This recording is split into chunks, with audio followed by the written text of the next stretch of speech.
آپ نے اسی ممبر پہ نماز ادا فرمائی، وکبرا، اور آپ نے تکبیر کہی، وہو علیہا، اس حال میں کہ آپ ممبر ہی پر تھے، ثم رکع، پھر آپ نے رکوع بھی وہیں کی۔ لوگوں کا یہ حال ہے کہ یہ ایک عالم مفتی ایک بزرگ نماز پڑھ رہا ہے، یہ ایک نوجوان، اور وہ پتہ نہیں کہاں سے سیکھ کر آیا،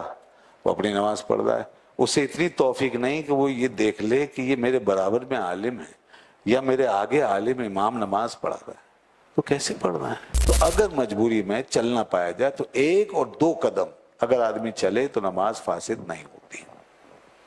1 اور 2 قدم، 3 قدم اگر آپ مسلسل چلے چاہے مجبوری میں چلے تو نماز فاسد ہو جائے گی، نماز آپ کی ٹوٹ جائے گی۔ اچھا، اس کے بعد آگے اب حدیث لائے سہل بن سعد الساعدی کی، فرماتے ہیں کہ کچھ لوگ تھے وہ حضرت سہل بن سعد الساعدی کے پاس آئے، وقدم ترو، اور ان کو ایک بحث ان میں چھڑ گئی تھی اور انہیں شک پیدا ہوا تھا کہ ممبر کیسے بنا، تو پھر آپس میں ان کی گفتگو ہو گئی، کسی نے کچھ کہا کسی نے کچھ کہا کہ ممبر جو ہے وہ کیسے بنا، فی الممبر ہے، اور کس چیز سے بنا؟ فرمایا تو مما عودہ، یعنی وہ کس لکڑی سے بنایا گیا، کیسے بنایا گیا؟ فسألوه عن ذلك، تو انہوں نے حضرت سہل سے پوچھا اس کے بارے میں، فقال واللہ انی لعارف مما ہوا، انہوں نے تاکیداً قسم بھی کھائی جواب دیتے ہوئے، اللہ کی قسم میں اس کے بارے میں جانتا ہوں کہ وہ کس چیز سے بنا تھا، قسم اس لیے کھائی تاکہ ان کو یقین آ جائے کہ میں اس کا پراپر علم رکھتا ہوں۔ وَلَقَدْ رَأَيْتُهُ أَوَّلَ يَوْمٍ وُضِعَ، فرمایا کہ اور تحقیق میں نے دیکھا پہلا دن جس میں کہ ممبر بچھایا گیا، جب اللہ کے رسول صلی اللہ علیہ وسلم ممبر پہ تشریف فرما ہوئے، اور پہلا دن جب ممبر لگایا گیا مسجد میں، اول یوم وضع واول یوم جلس علیہ رسول اللہ، اور وہ پہلی مرتبہ جب یہ واقعہ ہوا کہ رسول اللہ علیہ السلام اس پہ بیٹھے، میں نے وہ بھی دیکھا، حضور جب پہلی دفعہ تشریف فرما ہوئے ممبر پہ بیٹھے، سبحان اللہ، تو انہوں نے یہ بھی دیکھا، ممبر کی تاریخ شروع سے دیکھی، ارسل رسول اللہ صلی اللہ علیہ وسلم الی فلانۃ امرأۃ من الانصار، ہوا یہ کہ رسول اللہ صلی اللہ علیہ وسلم نے ممبر بنوانے کے لیے انصار کی ایک خاتون کی طرف کسی کو بھیجا، یعنی پیغام بھجوایا، قد سماہا سہل، راوی کہتے ہیں سہل نے ان کا نام بتایا تھا لیکن راوی بھول گئے، تو حضور نے فرمایا مری غلام کن نجار، تم اپنے بیٹے سے کہو، اپنے لڑکے سے کہو، لڑکا مطلب بیٹا ہی تھا، تو غلام عربی میں لڑکے کو کہتے ہیں، تم اپنے لڑکے سے، اپنے بیٹے سے کہو جو کہ بڑھئی ہے، کہ وہ ممبر بنائے میرے لیے، ان یعمل لی آوادن، کہ میرے لیے کچھ سیڑھیاں بنا دے، لکڑی کی سیڑھیاں بنا دے۔ تو آپ نے یہ ان سے فرمایا کہ تم اپنے بیٹے سے کہو، یہ بات آپ نے اس لیے کہلوائی کہ اس عورت نے اس سے پہلے خود پیشکش کی تھی کہ حضور میں آپ کے لیے ممبر جیسی چیز بنا دوں، سیڑھیاں کچھ جس پہ آپ تشریف رکھیں اور لوگوں سے آپ خطاب فرمائیں، خطبہ دیں، کیونکہ نبی پاک صلی اللہ علیہ وسلم کھڑے ہو کے ایک کھجور کے تنے کے ساتھ ٹیک لگا کے خطبہ دیتے تھے، تو اس خاتون کو جب یہ بات پتہ چلی تو اس نے یہ عرض کیا کہ حضور میرا لڑکا یہ کام کرتا ہے، بڑا ہی ہے، کارپینٹر ہے، تو آپ حکم فرمائیں۔ تو اس وقت رسول اللہ صلی اللہ علیہ وسلم نے اس کو کوئی جواب نہیں دیا تھا، آپ کی اس وقت کوئی اس میں رغبت نہیں تھی، تو پھر یہ معاملہ ڈیلے ہوا۔ پھر آپ نے بعد میں جب آپ کا ارادہ ہو گیا تو اس کے بعد یہ آیا کہ آپ نے کسی کو بھیجا اور اس سے کہا کہ تم اپنے بیٹے سے کہو نا، تو تم یہ بات کہہ رہی تھی کہ وہ ممبر بنا دے، تو اجلس علیہن، میں ان سیڑھیوں پر بیٹھوں، اذا کلمت الناس، جب لوگوں سے کلام کروں، فامرتہ، تو اس نے اپنے بیٹے کو حکم دیا، فعملہا من طرفاء الغابہ، تو اس نے پھر طرفاء الغابہ، یہ لکڑی ہے، اس لکڑی سے وہ ممبر بنا دیا، طرفاء الغابہ یہ جھاؤ کی لکڑی ہے جو وہاں پائی جاتی تھی، تو اس کو جھاؤ کی لکڑی کہتے ہیں، اس سے وہ ممبر بنایا گیا۔ تو جب ممبر بن گیا، ثم جاء بها، پھر اس کو وہ لے کر آیا، فارسلت الى رسول اللہ صلی اللہ علیہ وسلم، تو اس عورت نے اس کو رسول اللہ صلی اللہ علیہ وسلم کے پاس بھجوا دیا،